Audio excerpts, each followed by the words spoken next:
Morning. It's Wednesday, October 29th, 2025. I'm Larissa. Oh, yeah, time has come. I drank from skulls. Yeah. So here we are. It's yesterday. Oh my God. Yesterday was a crazy day. I didn't want to talk about it. Oh. Oh. My hip is burning. It really is. My joints are on fire today. I'm not sure why. Not sure why. I guess there's probably humidity hanging. There's probably marine layer out there. Oh, it's early. It's still black out there. It's still pitch black. Yeah. Yeah. So, um, all the stuff that's annoying yesterday, I don't want to talk about. But two good things happened. One, well, more than two good things. One, Brody is feeling much better. It's we're having troubles keeping him calm so he doesn't run around on his footy foot. It has stitches in it and it's all bandaged up, and he still wanted to play ball yesterday, and I'm like, no. And I took him outside. I'm like, don't even take him outside. Just take him outside on a leash to go potty. You can't take him outside because his leg was broken. He wanted to run on it. And he doesn't care. He's a trooper. Oh, poor boy. He's laying in here, maxing and relaxing, chillaxing with his mummy. Oh, so that's good. Anyway, that he's not all sick from the anesthesia or anything. And then some materials that these are the other two things. Materials that I ordered arrived yesterday. So that's good. Now I just gotta wait till I can get into the gallery and get into the studio to work with them. I still need to mount my cone winder. So today I'll dig around down in the shop and see if I have an appropriate piece of wood. I think I do. And dig out my clamps to clamp it to the table. So next time I go in, I can wind some yarn onto cones. Yeah. And then, it's just a matter of building my tufting frame and getting my tufting gun. So I should probably start looking at tufting guns.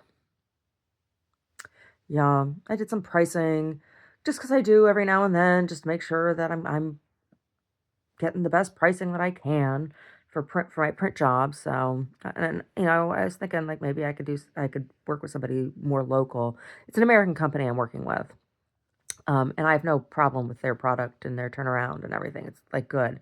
They're a little further away. They're in the Midwest, and there are a number of print companies around me here, but none of them come close to the pricing that I'm getting from the company I've been working with. So that's good. That's good. It's good information to have. I have the best price. So at least there's that, right? Yeah. And I have the January issue all laid out and ready to go. So in a couple weeks, few weeks, I can send it off to print. I'll send it off to print probably first week in November. First or second week in November, to make sure that I have it to release in December. Yeah, and I'm working on the February issue, and they both look really good. So, and there's some changes. There's some aesthetic changes and things that I'm doing for the new year. Yeah, yeah. There's one big aesthetic change I think I'm going to make. I could do it with the January issue. do it with the January issue. We'll see. We will see. Yeah.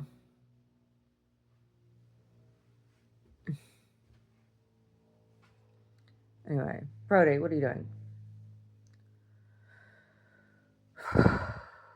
So today and tomorrow, I'm going to spend the day with Brody, making sure that he does not chew at his bandage and that he does not run around.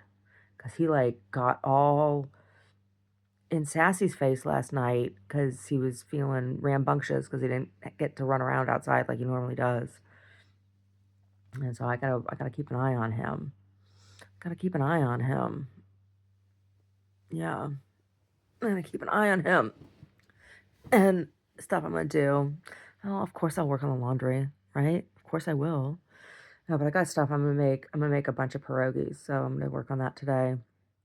Make a bunch of pierogies, put them in the freezer, have them all bagged up. Yeah, yeah, yeah. And on hand. And on hand. Last night for dinner, I had 3 fresh roll wrappers left, so I stopped at the grocery store and picked up some more vegetables. Some more vegetables and some parsley, right? And razors. So Omar can manscape his face and I can shave my pits in my legs, you know? Yeah. Anyway, so last night for dinner, I made 3 fresh rolls and then I stewed some Napa cabbage and celery and ginger and garlic and carrots and mushrooms with tomato and made like a thick stew and seasoned it with white pepper and cilantro and what else? Some chili, some chilies, chili paste, and then I air fried some tofu and I put tofu through it. So it's just like a stew. I had that over rice. That was good. It was good. It was like fusion, you know. It reminded me, you know, not with the ginger and stuff, but the texture and everything. It reminded me of the sauce around my grandma's halupki. Yeah. Mm-mm. I should try using Napa cabbage make cabbage rolls sometime. I wonder how that will work out. Totally different totally different like texture cabbage at the core, the vein that goes through the center, right? I don't know if it would work. I don't think it would. I don't think it would. I don't know. Anyway, I'm gonna make pierogi today, and then tomorrow I'm gonna bake a bunch of bread. Yeah, so that's what I'm gonna do when I'm home. I might photograph a couple more dioramas. Just what I want to do really bad. It's gonna be a single frame. It'll be funny. It'll be ode to my grandma Rose. Yeah, she used to go to my grandma Rose had, well, I kind of have her hair um, fine, and her hair is very fine. It was very limp, and as she got older, it thinned somewhat. Ironically, after her stroke, when she was in the nursing home, her hair was done regularly and looked nice. Anytime I wanted to see her, her hair was set and it was perfect, right? Like at the nursing home. But before she was in the nursing home, before she had her stroke, she used to go to the beauty school and have the students, because she could pay. It was like a third of the price, right? So she'd go down to the beauty school and have the students give her perms and stuff. I talked to her. She'd be like, "Oh," I'd be like, "How you doing, Grandma?" She's like, "Oh, I went and had my hair done today." I'm like, "Oh, how'd it turn out?" "Oh, well, they're learning. It's better than last time." It's like, oh my God. So it was like she always had like crazy hair. Anyway, I have a diorama I want to do. I picture my grandma Rose going to the beauty school to get her hair done. Her hair's set. Oh my God, my poor hair. Oh, my hair is awful. I think this morning I will probably, it needs something. Uh, I have a treatment I'll give my hair. I have a treatment I'll give my hair, and maybe I'll give myself a little facial too. Maybe I will. Be nice to me while I'm keeping my eye on my dog. Yeah, yeah. Oh, watching clips this morning. Oh, the butt kissing for Trump. Like,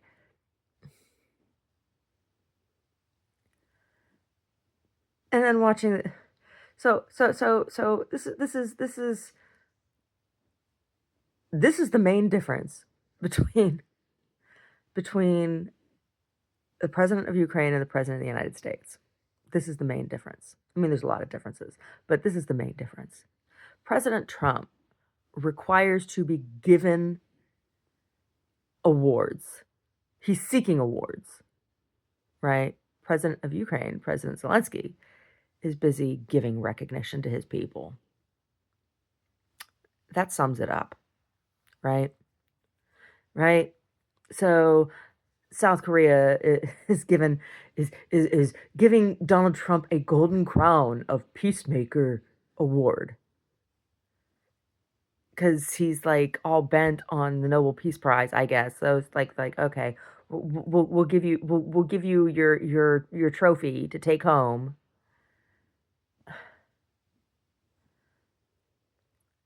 It's and just seeing that juxtaposed to a leader who is recognizing his people and the work of his people.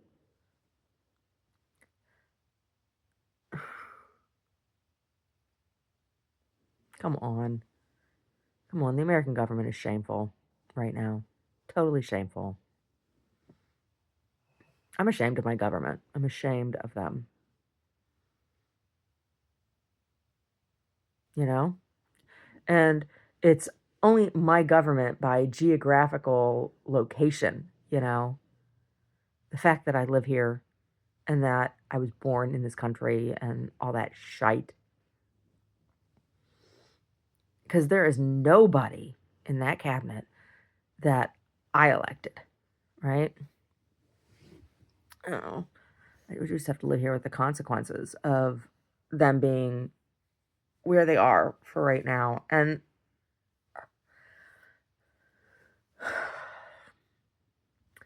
it's hard not to become despondent looking at it, right? Mm. Anyway.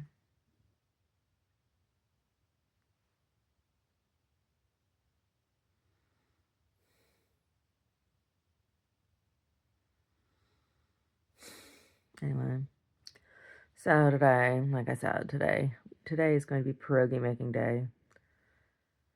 Once I get up here, once I finish sipping from my skull. Mm. Oh, Omar went to bed early last night. He went to bed like at 8:30. I didn't stay up much later after him. I came to bed about like 9:30.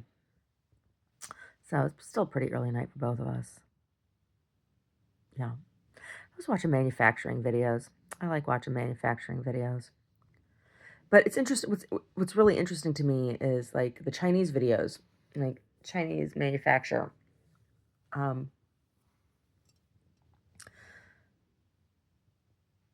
I've seen footage and photos taken by people I know of the pollution in the cities where manufacture happens in China, right?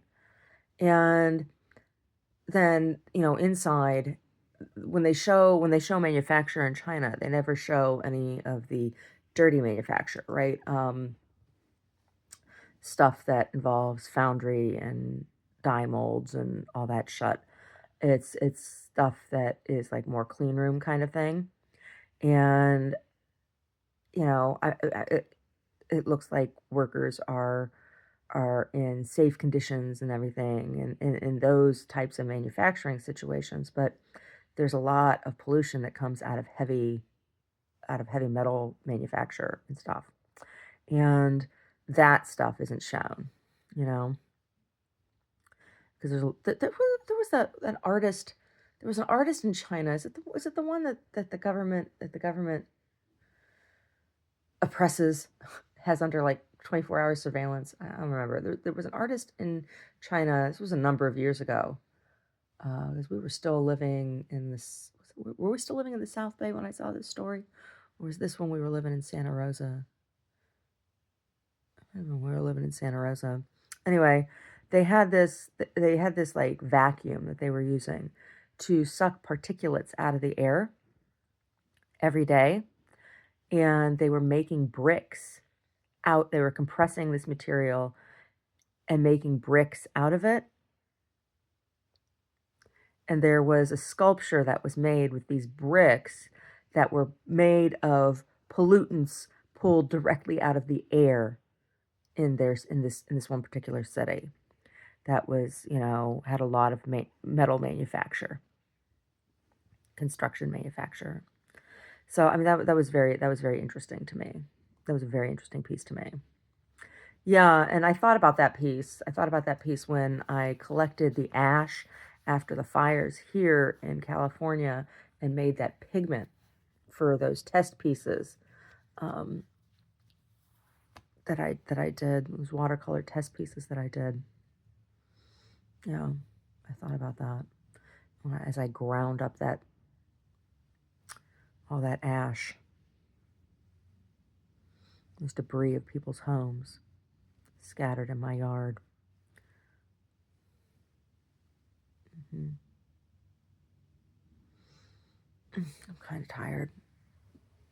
I am. I'm kind of tired. Ugh.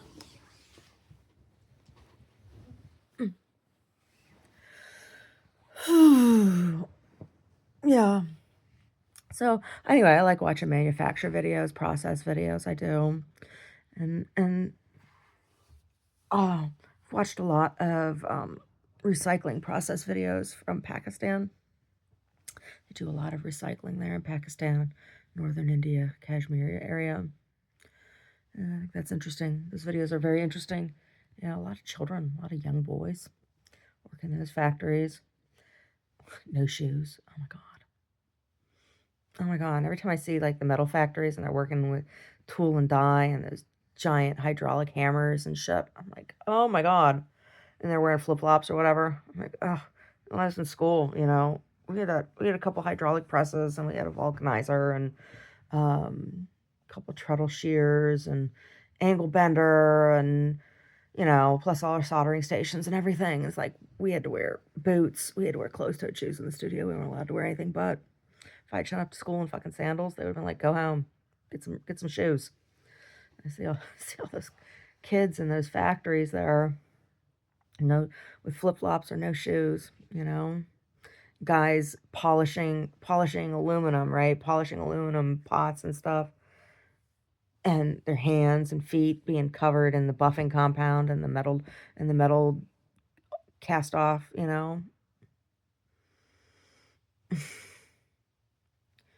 I'm just like, oh my God, your brain is getting coated.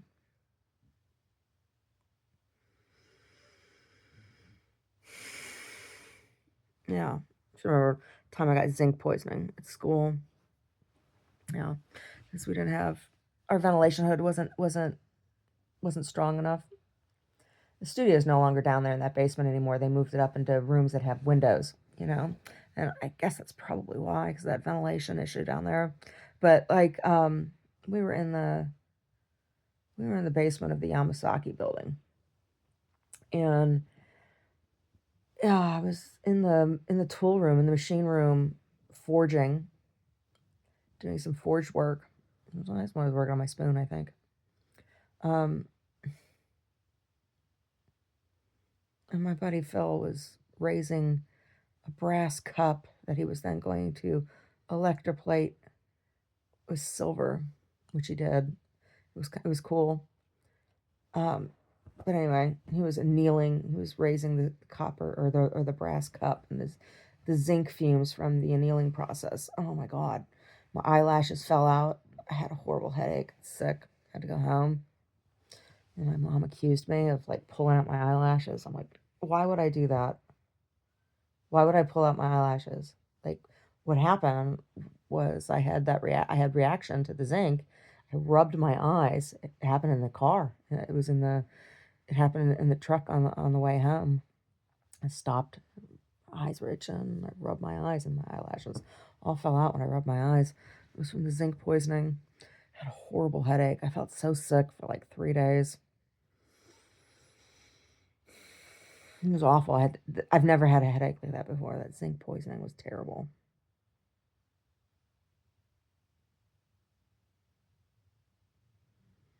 And I think about that kind of stuff when I watch those videos. No.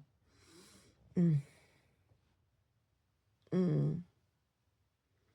Yeah, so if you're doing that work, if you're doing forge work, you gotta have good ventilation. You need good ventilation. And we were in Oakland. They stole my respirators and all the cartridges that I had. It made me angry. Yeah, so I totally think that time we got broken in, whoever did the actual break-in job, they were tweakers. Because the stuff that they took and the stuff that they broke, like they took the handset, the motor out of the handset for my flex shaft, for my Fornum. You use that to make a tattoo gun. And then they took, I had two respirators and I had like a box of different cartridges for different processes, chemical processes. They took all my cartridges. They took solvents as well. I had denatured alcohol. They took all my denatured alcohol, and I had that for my alcohol lamp for doing wax carving. I used the denatured alcohol for my alcohol lamp for wax carving and for wiping down metal for doing granulation process. You know, cleaning, having the surface has to be clean before you put your distilled water on it. That kind of shite. Mm. And also to clean off fingerprints when you're doing polish finish, whatever. Yeah. But mostly I use the denatured alcohol for carving waxes. Yeah. Prepping surfaces for patina. hmm Yeah, if you're going to do a controlled patina, you need the surface to be clean first before you add your reactants. So you know you can manipulate where color patterning is going to happen.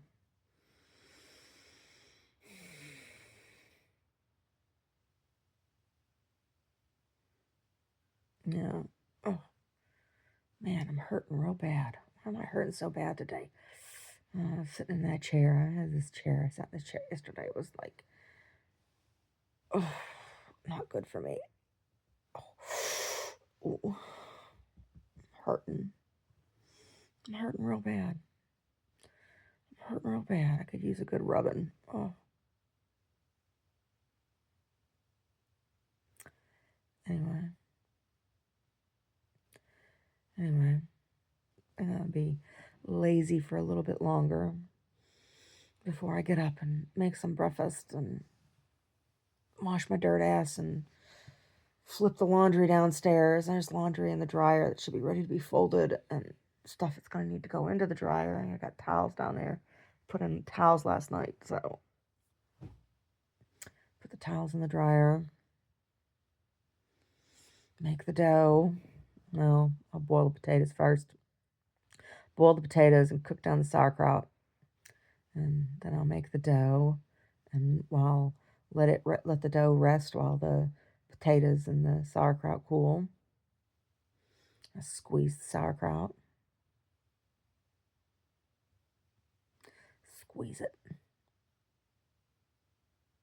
I'll probably put in a towel to squeeze it. A smooth tea towel.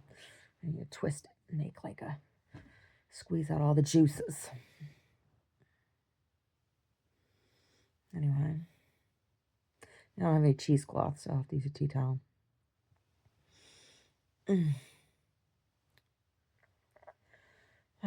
Such is life. Such is my solitary life.